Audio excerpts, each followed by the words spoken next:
Hello，咁我自己係好似2023年，而家2024年嘅2月申請 PR 嘅。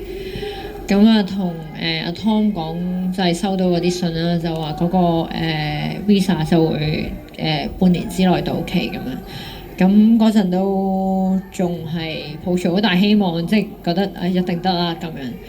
咁然之後去到9月嘅時候咧，就收到，因為其實已經申請咗個extension 嘅啦，個 working visa。咁9月嘅時候咧就收到 reject，咁就要即時停工啦。咁跟住即時停工，咁就壓力好大，因為即係突然之間冇收入，又要即係生活咁樣。咁然後就即刻就即係提出上訴啦，因為 RCC 嗰邊話有3個月嘅時間可以上訴。咁即時就即係睇下要補啲咩文件，咁就即時提出上訴啦。咁然後其實嚟到今日係舊年9月嘅時候發生嘅，嚟到今日其實我個 working visa 咧我都係未有答覆嘅。係啦，咁 RCC 嗰邊其實你一路問佢咧，佢都冇乜嘢覆到你啦。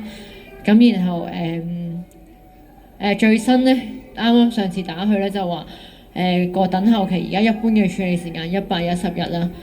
咁希望5月或者可能4月尾就可以，即係可以嗰個 visa 可以做到嘢咁樣。咁但係另外有我朋友同我係一模一樣嘅 case 咧。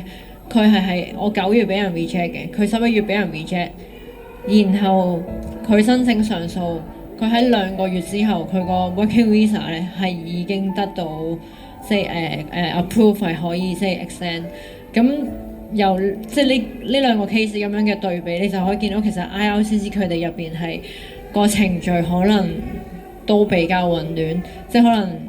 你唔知道每個人，就算每個唔同嘅個案係因為啲乜嘢令至到出咗，即係會有時間上面嘅差別，定係可能好似頭先嗰個案分享咁樣，可能係有一啲嘅原因，而你其實係唔會知道。